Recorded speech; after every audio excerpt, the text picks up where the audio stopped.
Halo guys, balik lagi sama gua Cito yang akan membawakan acara podcast pinggir lapangan. Hari ini sudah episode 24.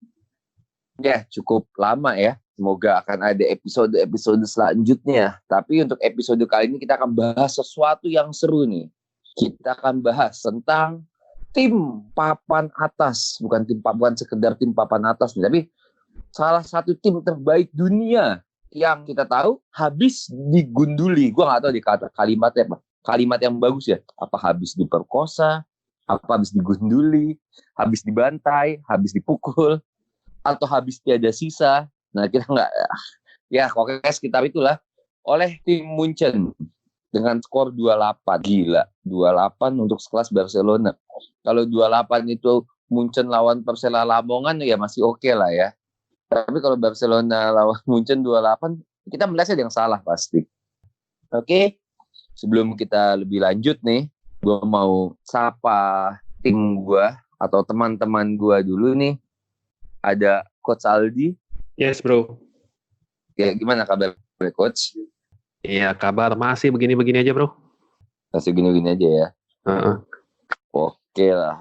Satu lagi ada Aaron. Halo. Nah, Aaron kabarnya juga gitu-gitu aja ya. Ya, MU lagi kalah lagi di semifinal 3 kali berturut-turut. Iya, udah lawannya Sevilla juga gitu. Berarti kita bisa bilang MU memang kualitasnya ya masih so-so ya. Belum cukup bagus memang.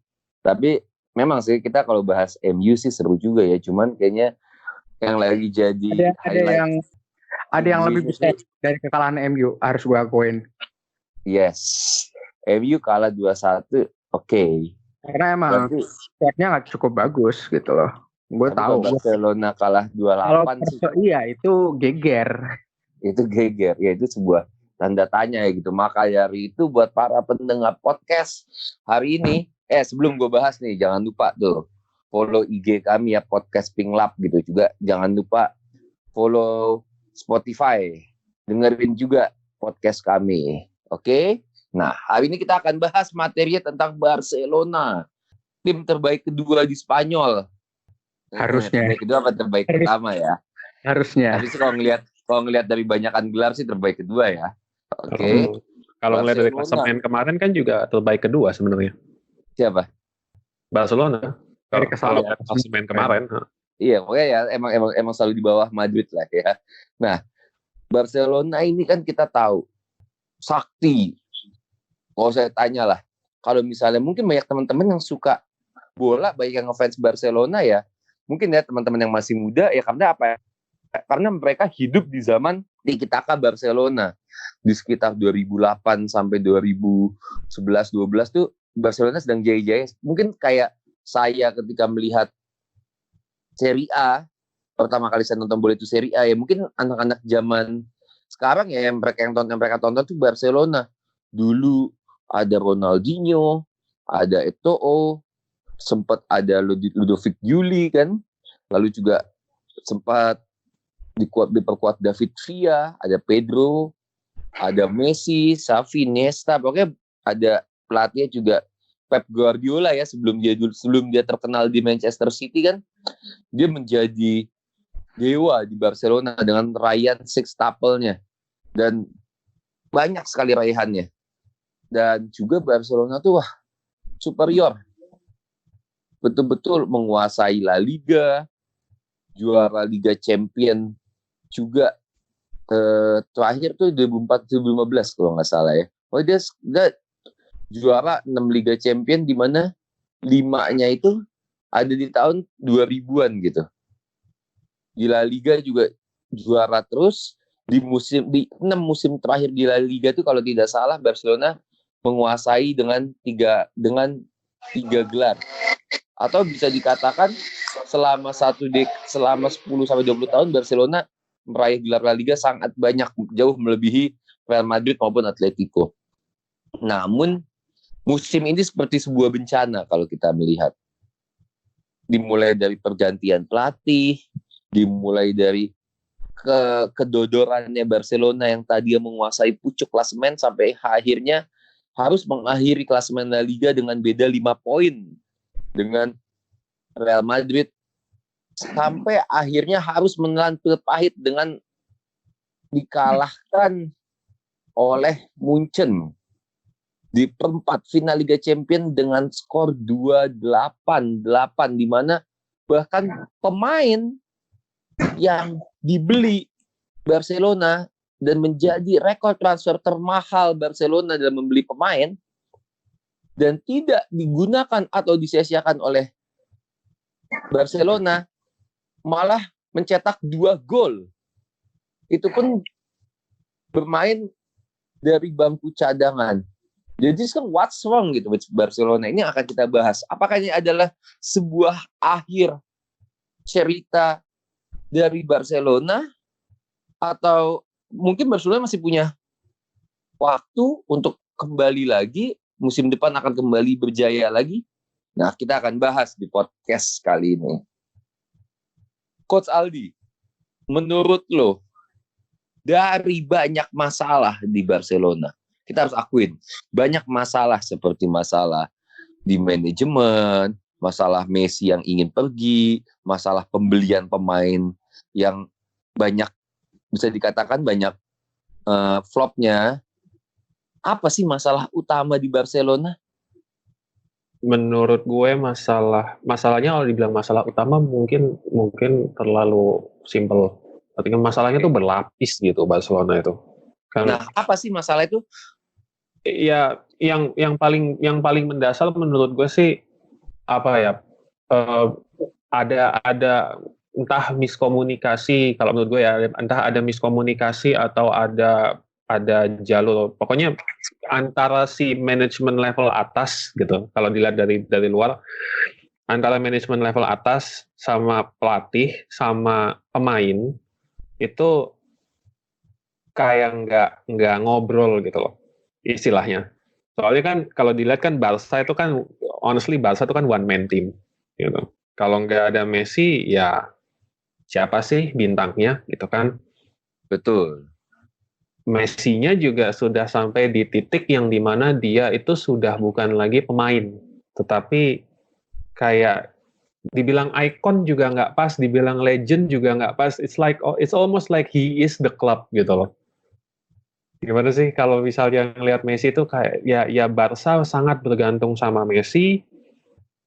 Fans di luar pun juga yang tidak ngerti sepak bola juga taunya mungkin lebih tahu Messi daripada Barca gitu kan. Betul. Terus dari sisi manajemen juga apa ya, kalau gue ngeliat tuh ya tipikal manajemen Spanyol lah kan, rata-rata klub Spanyol juga begitu, nggak kayak pada vokal gitu loh, kalau misalnya nggak suka langsung nyebut di media. Terus kalau misalnya ada ketidakharmonisan langsung kecium sama media. Gue nggak ngerti lagi di media Spanyol tuh paling jago nyari yang nggak harmonis gitu. Yang waktu si Abidal berantem kan juga, Abidal kan jatuhnya manajemen dulu, yang dia berantem sama Messi kan kecium baunya. Terus Messi berantem sama Ter Stegen, kecium baunya. Gue sih nggak bisa nyalahin Quique Setien juga, si pelatihnya yang kemarin dipecat itu. Gue juga nggak bisa nyalahin dia sepenuhnya. I mean, kalau menurut gue pelatih itu dia pasti bawa filosofi dan cara bermain dia sendiri, dan ada kalanya nih kita ngelihat dari luar, kita kayak punya ide gitu loh. Oh, ini kayaknya tim ini bisa gue ajak bermain dengan cara gue, mungkin gue giniin gitu kan. Terus kemudian dia coba terapin di timnya, ya tim sebenarnya, dan ternyata it doesn't work gitu. Ya too bad. Sometimes itu seperti itu gitu. Butuh mungkin pemain baru, atau butuh mungkin masa adaptasi yang lebih baik, atau mungkin gimana. Tapi kemudian ini we're talking about Barca gitu. Barca yang sorry itu saya egonya tinggi, yang dimana mereka ngerasa bahwa ya kita memang klub yang harusnya setiap tahun juara, bukan cuma satu trofi tapi multiple gitu kan. Ya nggak ketemu gitu loh. Jadi itu sih kalau ini sebetulnya masalah ini udah sangat banyak ya, kompleks. Kompleks. Nah, kompleks banget. coba kalau gue mau nanya menurut lu nih ya, pelatih coach, gue penasaran sebagai pelatih. Ya jujur pelatih yang hadir di Barcelona ini kan bukan pelatih, gue bukannya tanpa maksud merendahkan ya, tapi kan bukan seperti pelatih besar kayak Mourinho, Pochettino atau siapalah. Apakah karena pelatih tersebut kurang dipandang? Atau soal masih coach, apakah sudah menurut coach sebagai coach, apa mereka itu sudah punya kemampuan? Cuman memang tidak dianggap atau memang sudah memang ya so-so aja gitu loh coach? Wait, kalau ada pertanyaan follow up juga buat Aldi. Lo pernah menghandle tim yang ada egonya gitu, tapi di tim itu lo alhamdulillah bisa juara. Lo waktu itu ngehandle-nya gimana sampai bisa juara gitu loh? Karena ini kan yang kita lihat di Barca juga, gue sebagai netral, ya ini masalah ego pemain juga gitu loh. Ya, with all due respect, mungkin pelatih yang sudah di hire selama ini nggak bisa ngehandle gitu. Lo sempat menghandle situasi semacam itu walaupun dengan skala yang berbeda. Lo mungkin menghandle gimana? Bisa di sharing juga tuh. Gue jawab pertanyaan Cito dulu ya. Jadi Cito tadi bilang apakah ini actually kualitas pelatihnya atau enggak gitu kan. Kalau menurut gue kalau misalnya kualitas pelatih ya Quique Setién juga bukan pelatih muda ya. Artinya dia kan udah cukup berumur. Dan menurut gue kalau misalnya seorang pelatih yang berpindah dari klub yang agak kecil, tetapi dari klub yang lebih mediocre atau klub yang tidak sebesar itu, terus kemudian masuk ke klub yang besar, ada contoh juga sebelumnya David Moyes, gitu kan. David Moyes itu luar biasa sukses di Everton. Dalam konteks Everton ya, kita kan dia stabil banget kan di Everton. Gue nggak inget dia 11 tahun apa kalau nggak salah di Everton gitu. Tapi pada saat dia naik ke Manchester United, ego itu mungkin dia tidak bisa handle gitu kan. Waktu itu pemainnya juga dan plus dia mengisi sepatu yang luar biasa besar. Ini Alex Ferguson. Ya akan sulit. Tapi kalau kita balik ke Quique Setién ini dia sempat terakhir kan ngelatih Betis ya sebelum dia megang Barca. Sebelumnya dia megang Las Palmas, terus Lugo, ya terus dia sempat jadi pelatih timnas juga sekali di Equatorial Guinea. Ya timnya sih tim biasa gitu, bukan tim high profile. Menurut gue sih ego sih yang dia gagal. Tapi gue nggak yakin kalau sebenarnya bukan pelatih yang jelek. Cuman gini, pada saat pemain sudah nggak percaya sama pelatih, apalagi kalau jumlahnya banyak, itu sudah susah. Karena kan pelatih kan tidak bermain, pelatih hanya memberi instruksi, hanya memberikan cara untuk pemain itu melakukan di lapangan supaya menghasilkan kemenangan. Ya kalau menurut ya pelatih si pemainnya mungkin akan bilang oh iya, tapi begitu dia step out di lapangan ya kita main cara kita biasa aja gitu. Kalau misalnya dia bilang oh ya kita main dengan cara dia tapi gue nggak percaya, ya kan jadinya nggak total juga gitu. Akhirnya berantakan, akhirnya suka salah ngerti, akhirnya begini begitu apa segala macam ya gimana. Artinya yang namanya pelatih itu kan nahkoda kapal sebenarnya. Jadi anak buahnya ini mesti ngadep ke sisi yang sama semua baru tuh kapal jalan. Kalau enggak ya begini. Kalau konteksnya tadi jawab pertanyaan Aaron, ya emang betul. Gue pernah ada di situasi yang mirip dengan skala yang jauh lebih kecil. Waktu itu gue lagi turnamen mini soccer. Habis itu kita konteksnya kita tim baru, kita nggak diunggulin. Somehow kita berhasil tembus babak grup, lolos jadi nomor 2, jadi runner up grup, tembus ke quarter, terus tembus ke semi. Nah pas di semi itu gue nggak berantem sih sebenarnya. Gue bilang oke, you know what, kita tahu mereka tim lawan ini kebetulan tim unggulan pertama yang ketemu di final. Gue bilang sama mereka kalau kita ngeladenin mereka dengan cara mereka main kita habis. Gue bilang gitu. Jadi gue waktu itu gue bilang gue pengen kita main high pressing. Jadi gue waktu gua inget gua taruh kita punya satu center back, dia badannya nggak kayak center back, dia kecil. Cuman ini orang stamina-nya nggak habis-habis gitu. Jadi dia bisa main sampai lusa juga mungkin dia masih sanggup main terus. Ya gue taruh dia di depan, gue bilang sama dia, lo bikin sibuk center back-nya lawan. Jadi si kiper ini misalnya dia dapat goal kick, dia mesti maksa bola itu mesti ke depan. Jadi nggak bisa main lewat belakang. Harapannya adalah supaya pada saat bola itu naik, si pemain lawan ini nggak ada yang first touch-nya cukup oke, sehingga entah ada mistake apa, mungkin bisa possession bisa balik ke kita gitu. Nah, ada satu pemain di tim gue yang nggak setuju. Dia bilang, ya nggak bisa gitu dong, dia kan back gitu. Apalagi gue juga nggak inget persis dia ngomong apa. Cuman pokoknya intinya dia nggak setuju dengan cara gue. Terus gue bilang begini, lu jago. Gue akuin lu jago. Tapi lu mesti dengerin gue.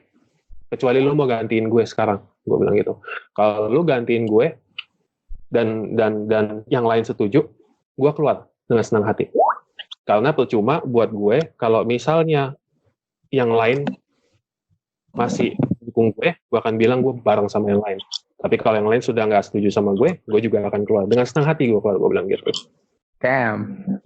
Yang lain itu kayak setengah-setengah, ada yang setengah. Ya gue percaya sama Aldi, gue percaya sama coach kita. Udah kita jalanin aja, kita menang kalah kita bareng. Tapi ada juga yang ya gue rasa ya dia ada benernya juga, coach, masa baik begini.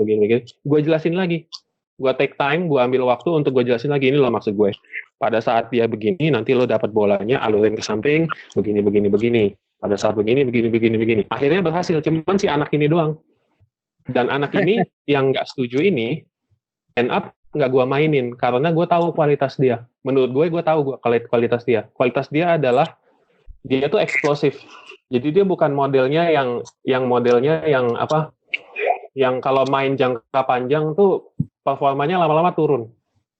Ngerti nggak? Kan ada yang stabil tuh pemain.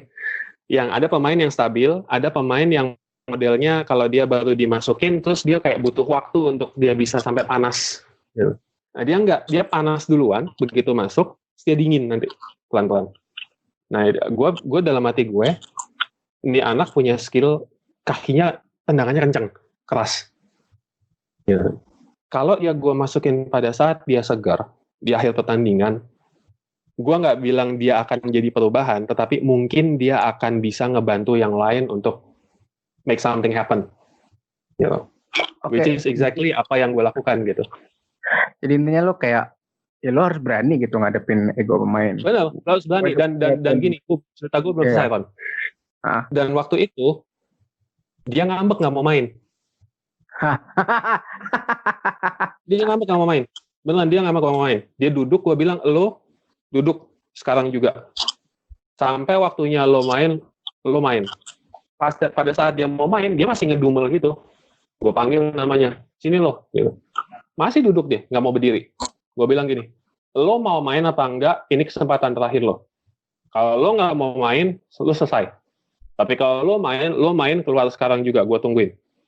Gue bilang gitu. Karena kan waktu udah tipis nih, gue nggak bisa ngeladenin satu orang, gue kasih dia kesempatan terakhir. Akhirnya dia turun. Apa yang terjadi? Ternyata gue yang bener. Akhirnya dia nyetak gol, juara gitu. Oke. Gue nggak bilang itu bisa terjadi setiap hari atau itu apakah kejeniusan gue apa enggak. Cuman buat gue, either you play my way or you don't. Titik. Lo nggak suka, lo keluar. Kalau lo nggak suka gue dan yang lain ternyata setuju sama lo, oke, gue yang keluar. Selesai. Jadi kayak istilahnya. Wow. Di, gue mau nanya satu, Di. Tau-tau ada Fajar. Set. Dari tadi gua. Oh ya, Fajar nih tadi diem aja ya, nyimak coach Aldi denger nih. Fajar mau nanya apa nih? Gua lagi bahagia ngeliat Barcelona kalah. Kalau ngeliat MU kalah bahagia nggak? Hah? Ya lah, ngeliat MU kalah tuh udah biasa, bukan bahagia. Ya lah, Liga Eropa. Oh iya, Cup of Loser, lupa gue. Europa League. Iya kan Europa League kan, the Cup of Loser kan. Kembali ke topik. Gila, yang dapat piala dari Inggris cuma Liverpool sama Arsenal. By the way, By the way, menarik sih Barcelona 82. Kayaknya satu dunia udah ngomongin itu kali ya. Iya, Terakhir makanya kan. Jelas iya, kan. Nyari siapa yang mau di blame. Pasti, itu pertama. Nyari siapa yang mau di blame, menurut gue. Menurut gue nggak fair juga sih kalau blame pelatih sih. Kalau gue lebih ke enggak. Kenapa enggak? Karena menurut gue, kalau lo nonton, menurut gue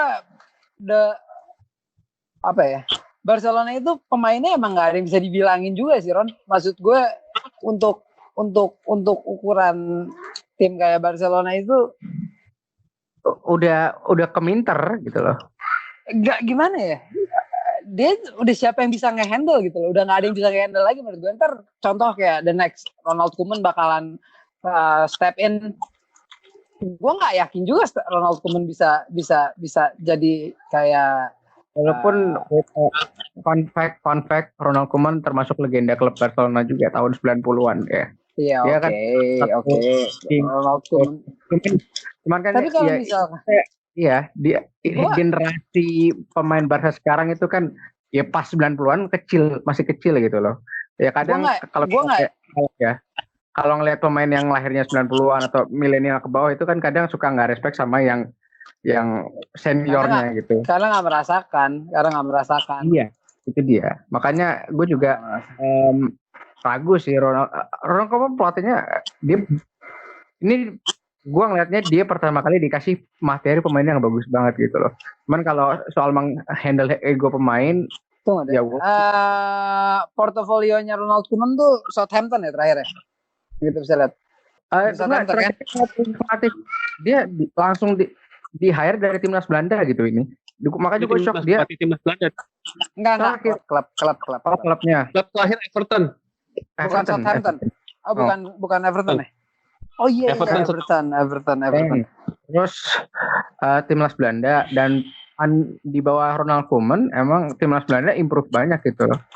Termasuknya gue harus akuin dari yang sempat nggak lolos World Cup nggak lolos itu, gue masih di Belanda waktu itu sakit hati banget. Sampai sekarang improve-nya jauh banget gitu. Menurut gue suka banget sama statementnya Pique kan, dia bilang kita udah jatuh habis-habisan begitu. Dia bilang emang ini klub butuh perubahan yang benar-benar literally perubahan. Kalau misalkan ada darah baru yang harus masuk dan ada yang harus pergi, gue rela untuk gue pergi pertama. Dia ngomong gitu kan. Ya menurut gue tuh sindiran sih. Menurut gue Messi emang kayaknya harus udah cabut sih dari Barcelona bro. Kalau ini klub mau terus balik lagi ya. Maksudnya setuju juga gue. His time it's up gitu loh. Maksud gue, menurut gue yang ganggu balance tim itu ya seorang Lionel Messi sih. Kalau nyari siapa yang harus di blame, menurut gue menurut gue ya. Contoh yang simpel. Ini gue kan nggak tahu kan, gue ngikutin media Spanyol kan emang wajar lah ya, agak-agak telenovela, we all know kan. Suka tadi Aldi ngomong kalau ada nggak harmonis itu paling doyan media-medianya Spanyol tuh kan emang begitu kan. Bedanya sama media Inggris kan emang, kalau media Inggris tuh emang suka pasang headline nggak jelas aja. Tapi kalau media Spanyol tuh emang paling suka kalau misalkan ada yang berantem, ada yang nggak kompak tuh paling suka tuh dikulik habis-habisan. Iya, bukannya media Inggris juga gitu, Jer? Enggak, kalau media Inggris bukan ke arah ketidakharmonisan, bukan ke situ dia. Dia arahnya tuh ke apa ya? Kalau Inggris tuh lebih ke enggak sih, bukan keharmonisan, dia tuh lebih nge-twist beritanya tau gak? Kalau media Inggris tuh lebih nge-twist berita, bukan ke contoh kayak Ole bilang, ada yang baca gak sih Ole kemarin ngomong sebenarnya tuh mimpi gue tuh ngangkat piala bareng United segala macam etc. Tapi di berita di Inggris, media Inggris bilangnya emang Ole nggak pengen menang piala Eropa etc. gitu. Itu kan twist kan, ditwist, bukan sesuatu yang sesuatu yang menurut gue kalau media Spanyol, Italia juga sempat Mourinho bilang kalau mereka udah nemu minyak dikomporin langsung gitu. Ya, komporin lagi istilahnya. Iya, gitu Inggris tuh sensasionalisme. Iya, lebih kalau Spanyol tuh yang biasa dia kayak dijadiin luar biasa. Ketidakharmonisan. Dia suka banget gitu. Ketidakharmonisan. Kalau media Spanyol tuh dia suka kayak ngeluarin aib, enggak lo? Iya, itu dia. Iya, betul. Agree to disagree, tapi ya memang begitu sih. And then Dari gue sampai mana ngomong lupa gara-gara Messi kepotong lagi sama keluar. Inggris. Inggris ini distraction banget ya. Kalau di podcast tuh tiap kali ada ngomong Inggris pasti langsung Lo mau nanya ngomongin siapa Liga Inggris. Apa? Messi, gue lebih nge-blame Messi. Messi emang harus go sih menurut gue. Kalau menurut gue ya, mau siapapun pelatihnya, tetap aja kalah sama Messi, bro. Jar, Mau sekarang siapapun pelatihnya. pertanyaan gua. Kalau Messi go, apakah Barcelona akan lebih baik? Itu loh. Iya, pasti bisa lebih baik. Gue percaya yang namanya regenerasi dalam sepak bola kok. Gue ngomong sama Ron, gue bukan agen sama pemain muda. Itu yang pertama ya. Gue bukan agen sama pemain muda. Gue paling suka ngeliat pemain muda dikasih kesempatan buat main. Tuh gue suka gitu ngeliatnya pemain. Tapi kan yang namanya, ya tapi apa ya? Gue percaya gitu loh akan perubahan gitu. Messi cabut menurut gue Barcelona masih punya Ansu Fati, dia masih punya Griezmann, dia masih punya. Ya kita tahu lah Barcelona itu masih punya bergudang-gudang pemain bertalentanya gitu selain Lionel Messi menurut gue ya. Jadi karena menurut gue yang ganggu keharmonisan timnya ini Barcelona ya Messi, contoh kayak dia nggak suka sama Griezmann gitu. Ya udah begitu aja terus gitu and so on, dan semua klub semua pemainnya juga jadi ngikutin, nggak bisa nerima Griezmann gitu. Menurut ini balik lagi ya, ini pandangan gue orang luar yang nggak ngerti apa-apa, cuman ya kayaknya ngelihatnya feeling gue sih ya kalau emang yang harus di blame ya dia sih Leo. Gue udah juga bilang dari kayak podcast bulan lalu kan apa udah kecium aromanya dari Januari malah ya ketidakharmonisan Barca, atau malah sebelum itu podcast bulan Januari atau Februari gitu gue bilang Messi gotta go gitu, kayak gue inget bilang soalnya ya no player should be bigger than a club, itu filosofi MU juga gitu. Ronaldo dikejar Madrid waktu itu, apakah kita butuh Ronaldo waktu itu? Ya butuh banget jujur, cuman kalau udah jadi distraction banget untuk menggapai gelar juara dan lain-lain, ya sudah kita harus relakan pergi gitu untuk keharmonisan bersama yang lain juga gitu loh. Messi ini kalau dia ngerasa dia lebih besar dari klub, ya dia udah nggak pantas di klub gitu loh. Ya oke, dia udah accomplish banyak. Kalau gitu ya mending lo pergi secara kalau lo nggak bisa secara pahlawan. Iya. Kalau lo nggak bisa meredam ego lo untuk kepentingan bersama juga, mending lo pergi selagi masih diingat sebagai pahlawan daripada lo berubah jadi istilahnya villain yang menghancurkan keharmonisan klub sih gitu. You either live die a hero or live long enough to be a villain, something like that. Tapi kayak mau gimana pun nggak bisa jadi villain deh. Mau bagaimanapun ya untuk Messi ya. Belum. Aja. Ya, tapi kalau iya, tapi kalau kan belum, gue bilang kan. Tapi kalau ini misalnya udah gejala pertama nih, dia pokoknya istilahnya Barca harus nurut sama Messi, bukan Messi nurut sama Barca kan. Istilahnya narasinya begini yang gue perhatiin. Tapi kalau begitu terus dan Barca nggak juara-juara juga, malah klub makin jadi backwards gitu progresnya, ya dia bisa jadi villain loh kalau menurut gue. Dia udah 3-3 ya kalau nggak salah, 3-3. Jadi istilahnya dia kalau secara fisik mungkin udah nggak bisa menaruhkan seperti dulu lagi. Yang dia tawarkan apa gitu loh, skill juga ya kalau fisik menurun, with all respect bakal menurun juga gitu loh. His time's running out man gitu loh. Lo mau jadi apa gitu ke depannya ini? Lo masa lalu udahlah, oke, lo udah pahlawan banget untuk Barcelona di masa lalu. Betul. Tapi sekarang Messi udah ngasih terlalu banyak buat Barcelona menurut gue. Iya gitu loh. Udah enough lah ya. Ya menurut gue. Dan satu lagi, kalau Messi mau di-consider sebagai the greatest of all time gitu ya kan, dia sering diomongin sama Ronaldo. Ronaldo iya, the GOAT. Ronaldo lebih unggul buat gue. Dia udah juara di negara-negara yang berbeda gitu loh. Inggris juara, Spanyol juara, Italia juara sama Juventus walaupun bukan Champions League ya. Ronaldo unggul jauh gitu. Dia udah bisa menaklukkan banyak negara. Messi istilahnya with all respect jago, tapi jago kandang doang. Belum bisa membuktikan dirinya di liga lain. Itu kan kritik orang-orang yang skeptis dengan Messi gitu. Kritik utamanya, dia bakal bisa merajai juga nggak sih di liga lain? Ronaldo kan udah nih gitu loh. Kalau gue sih gitu. Kalau ini gue nggak ngeliat kesempatan yang lebih baik lagi untuk Messi membuktikan bahwa dia paling nggak bisa jadi raja atau jadi superstar di negara lain juga lah gitu loh. Kalau mau pergi sekarang gitu loh. Nggak sehat sih kalau dia tetap di Barcelona. Dan selama dia masih belum mau mengutamakan kepentingan bersama gitu misalnya.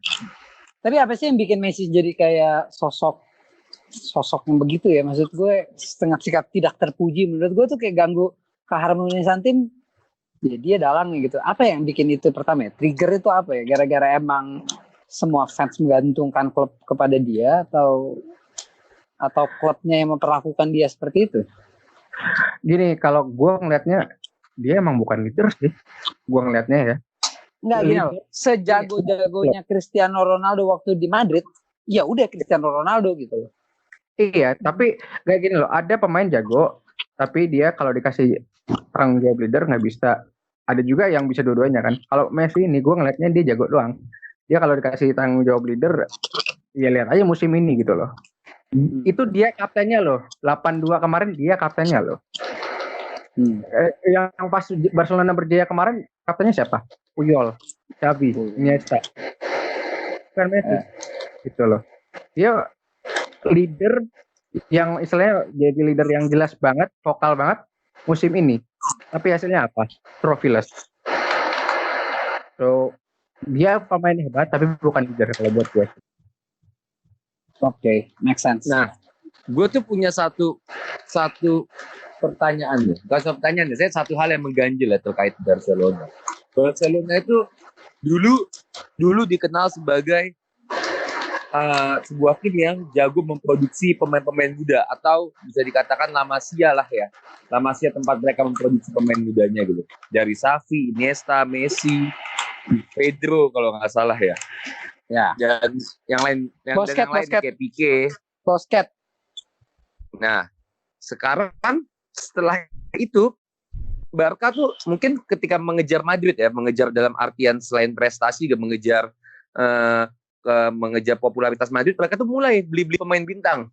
Mulai dia beli pemain mahal, Neymar, mulai dia beli seperti Coutinho, Dembele, dan siapa lagi ya, banyak lah ya, maksudnya dia banyak lah beli pemain mahal.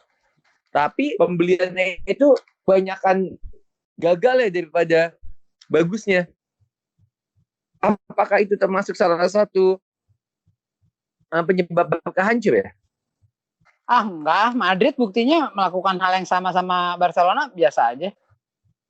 Tapi aja kalau Barca tuh kayak parah loh kalau lihat transfer ya, misalnya Coutinho out, Dembele out. Terus penyerangnya siapa itu ya? Gue lupa. Penyerangnya yang dia beli juga tuh. Yang ganti Neymar tuh siapa ya? Oh ya, Griezmann ya. Griezmann nggak sewah itu juga, maksudnya ya kayak so-so ya, maksudnya dibanding dengan ekspektasi dari Barcelona dan dari fansnya ya. Ya itu makanya kan kadang ekspektasi fans itu suka nggak realistik juga gitu loh. Emang nggak ada periode penyesuaian terus pemahaman atau deal in with everybody else gitu, nggak ada gitu loh. Sama periode untuk nyetel dengan filosofi klub, kan filosofinya filosofi bermain Atletico dan Barca walaupun sama-sama Spanyol beda gitu loh. Jadi kalau ekspektasinya langsung dia bakal maybe 30 goals a season di musim pertama, enggak semua orang bisa begitu gitu loh, jarang banget. Jadi emang ekspektasi fans di Spanyol, terutama dua klub ini, with all respect Cito juga, di Madrid Barca itu emang kadang untuk klubnya sendiri nggak realistis gitu loh. Emang ekspektasi tinggi. Iya kan? Kayak ya lo emang you're the best in Spain. Emang gua nggak nyalahin lo sebagai fans kalau pengen klub lo juara tiap musim. Tapi kalau misalnya ada perubahan, lo juga harus harus pahami. Realistis. Iya, perubahan itu akan ya banyak challenge-nya gitu loh. Lo harus paham juga gitu loh. yang namanya rebuilding proses dan apa. Ini jadi kayak kalau nggak paham gitu jadi kayak apa ya? Ya bukan fans yang intelek aja, with all respect gitu. Makanya ini sih bakal menjadi sesuatu yang seru ya. Wah gila sih nih Barcelona ke depannya gimana. Tapi ada satu nih, mumpung ada Fajar nih. Gue mau ngasih statement aja sih sebetulnya, bukan lebih nanya ya. Maksudnya ya kenapa ya, mungkin semua teman-teman bisa mendengar ya kenapa Bayern Munchen gue bilang di atas Liverpool ya, udah terbukti ya. Dia lagi. Lihat dong 8-2 dengan Barcelona. Tapi Bayern Munchen tahun Fun musim fact. lalu kan yang ngalahin Liverpool. Apa? Iya. Bayern Munchen yang ngalahin Liverpool musim bener. lalu. Iya. Kalau yang Dan Barcelona kemarin- juga kemarin dikalahin kan sama Liverpool. Iya. Makanya Kalau Liverpool tapi- jadi. Nah, iya, itu yang kemarin. Tapi yang baru kan Liverpool kalah sama tim urutan 3-nya Spanyol. Iya. Atasnya. Fun fact, terakhir ada skor 8-2 begini itu terakhir MU lawan Arsenal.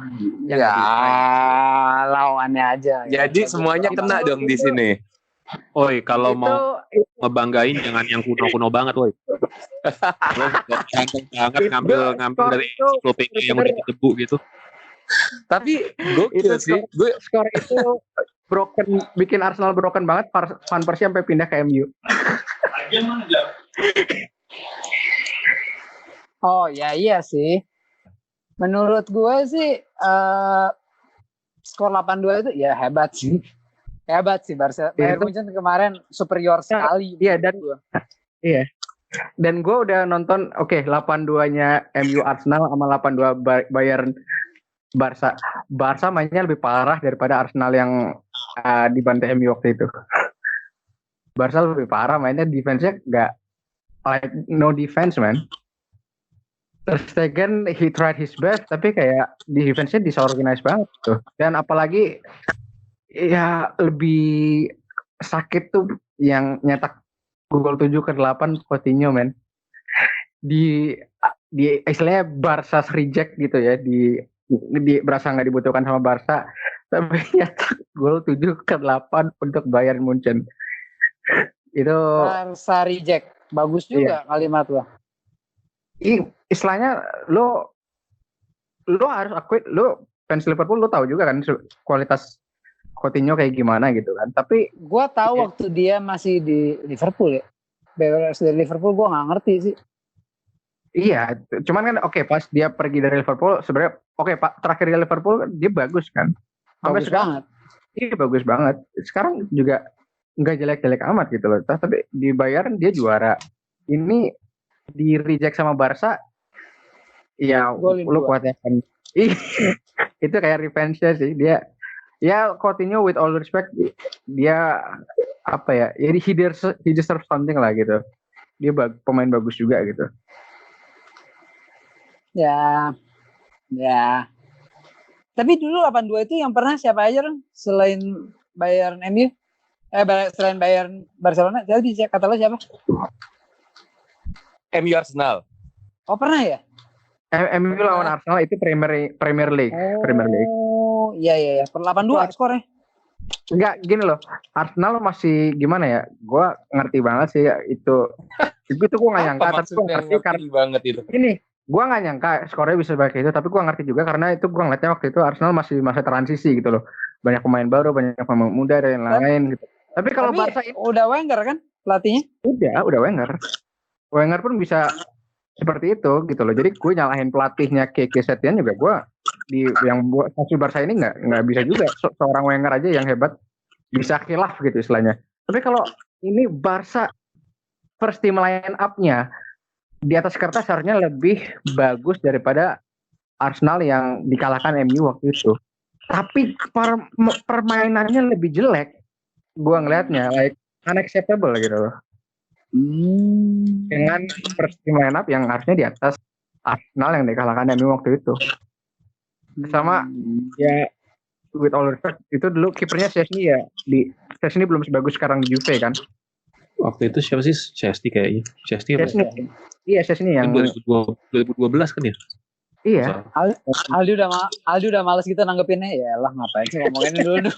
Enggak maksud gue ya fair enough sih sebenarnya kalau misalnya mau komparasi, gue juga ngakuin waktu itu kita hancur banget. Itu kan yang akhirnya si Wenger jadi panic buy di hari terakhir yang dia beli Siap. Park Chu-young segala. Iya. Gue inget tuh. Iya, tapi 82-nya Arsenal sama 82-nya Barca lebih unacceptable. 82-nya Barca. Oh, kalau Iya, Arsenal to MU acceptable be- ya. Ya soalnya Inal juga. defense juga waktu itu isinya masih Jack Wilshere gitu, pasti pada kecil. Inal defense juga ya wajar lah. Hanya gue bilang Artinya masih Ya. masa transisi gitu. Kemarin Arsenal yang dikalahkan 8-2 ini. Barca apaan? Ada Messi, ada Suarez, kiper Ter Stegen kurang bagus apa? Ada Back juga. Griezmann. Iya, baik. Lebih makanya gue bilang 82-nya Barcelona ini lebih unacceptable daripada 82-nya Arsenal. Gitu loh. Oke, Arsenal masih transisi. Oke. Ini Gue potong nih sebelum lebih jauh nih. oke. Gak bisa dibandingkan Barca sama Arsenal gitu. Iya dong. Gak apple to apple ya. Walaupun skornya sama ya. Fun fact aja. Ya udah. Cuman Kita lanjut nih. Ini sebelum gue menutup podcast hari ini nih, gue mau nanya nih ke kalian masing-masing ya. Pertanyaan gini. Kalau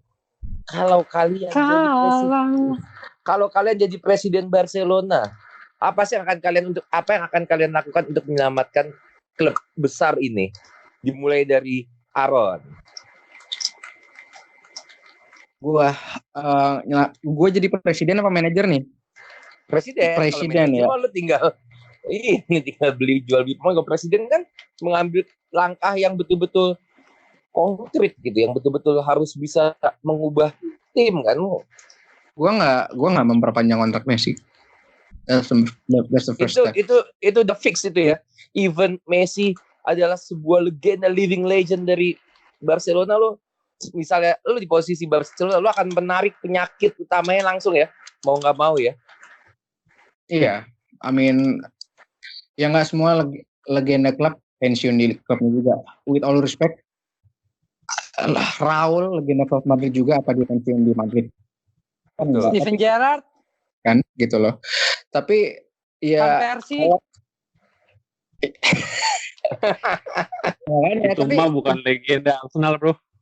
Iya bukan, legenda MU kan? Emang legenda MU. Walaupun beberapa musim doang. Van der Sar aja cuma berapa musim legenda kok termasuknya. Yang legenda Arsenal itu Danny Welbeck dong lo. Sebentar lagi pensiunnya di Wolves.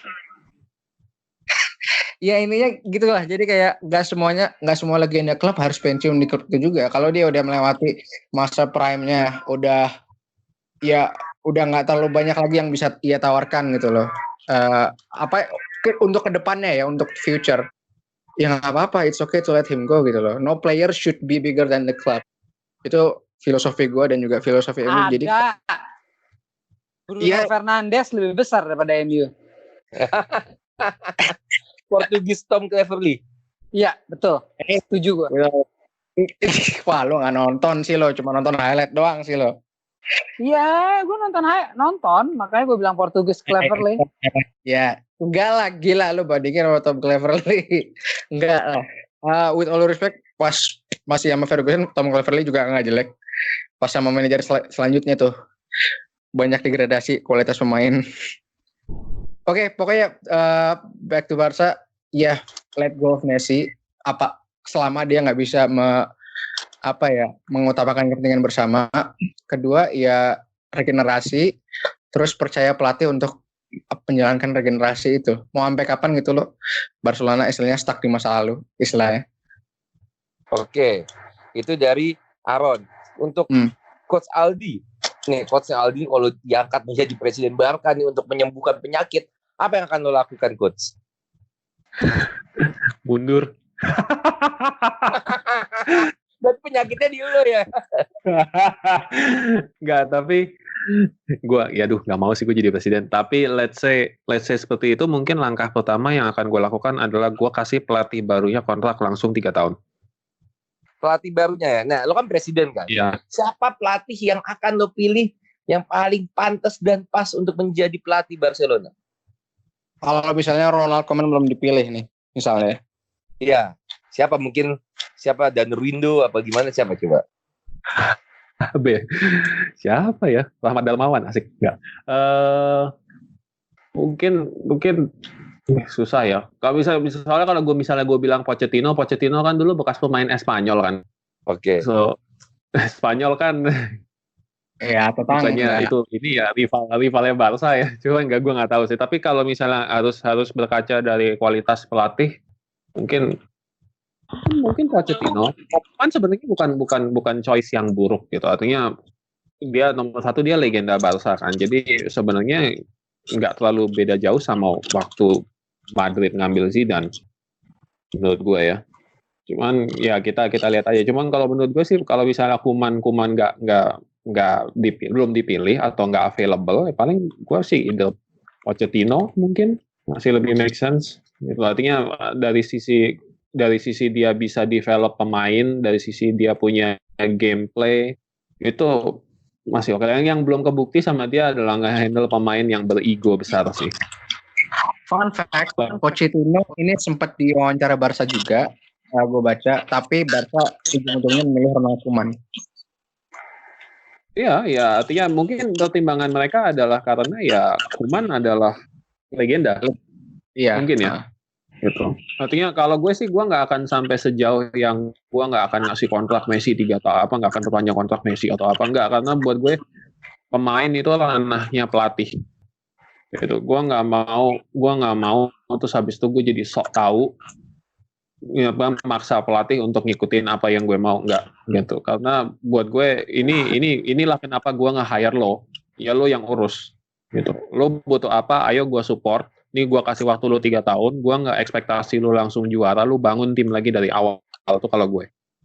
Kalau misalnya lo ngerasa bahwa Messi mesti pergi, ya udah, nggak usah lo perpanjang, lo jual. Lo bilang sama gue, lo kasih gue ini siapa aja pemain yang lo mesti keluarin. Lo bilang sama gue, lo butuh transfer dana berapa, ini coba gue sediain. Kalau misalnya emang nggak bisa, ya gue adanya segini, ya you work with this. Kalau misalnya lo butuh lagi, ya lo jual. Gitu. Kalau gue sih gitu. Oke, emang menarik ya. Sudut pandang dari Coach Aldi ini emang bagus. Tapi yang terakhir nih kan, Fajar kan suka unik ya. Mungkin teman-teman pendengar tahu lah ya tingkah laku Fajar gitu bagaimana. Mungkin ada jawaban yang menarik gitu. Ada First and foremost, kalau gue jadi presiden Barcelona, nah apa nih? Gue pinjam Shakira dari Pique. Aduh kan, nggak jelas. Bercanda. Aduh, Shakira ya bahaya ya. Jadi jawabannya apa ya, bener nih? Enggak, kalau gue sih yang pasti gue balik ke ke itohnya Barcelona sih menurut gue. Ya balik jadi tim yang nggak bergantung sama belanja, lebih ke mengembangkan akademinya lagi, dikuatin lagi, sama butuh pemain yang beli pemain pasti satu ada, yang market signing juga, tapi yang menurut gue butuh mental yang beda sama pemain sekarang, karena butuh sentuhan old schoolnya itu Barcelona menurut gue sekarang. Perlu orang kayak Roy Keane, perlu orang kayak Xavi lagi, kayak Puyol lagi, itu perlu gitu. Barcelona tuh lagi sangat membutuhkan sosok pemain seperti itu. Sosok pemain yang seperti itu, yang bisa seperti itu. Selain berininya ke Messi, menurut gue itu.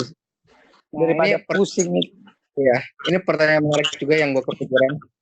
Misalnya era Messi, era Barca yang sekarang ini berakhir dengan pembantaian 8-2 kemarin. Barca sebaiknya itu bangun filosofi baru, gaya bermain baru untuk kedepannya, atau balik ke old school filosofi mereka. Ini mungkin Aldi bisa jawab juga kali. Kalau gue sih dan di sini masalahnya Kak, orang tuh suka salah ngerti antara team style sama playing style gitu. Tim filosofi sama playing filosofi itu dua hal yang beda. Karena kalau playing filosofi menurut gue itu harus balik ke si pelatihnya. Ambil contoh Chelsea. Chelsea waktu dipegang Mourinho kan terkenal sekali dengan defensive football karena coachnya kebetulan defensif gitu. Sementara Chelsea kemudian sempat dipegang juga oleh siapa? Oleh Gus Hiddink kalau nggak salah, terus dipegang Conte, dipegang Sarri. Itu kan nggak ada yang sedefensif Mourinho.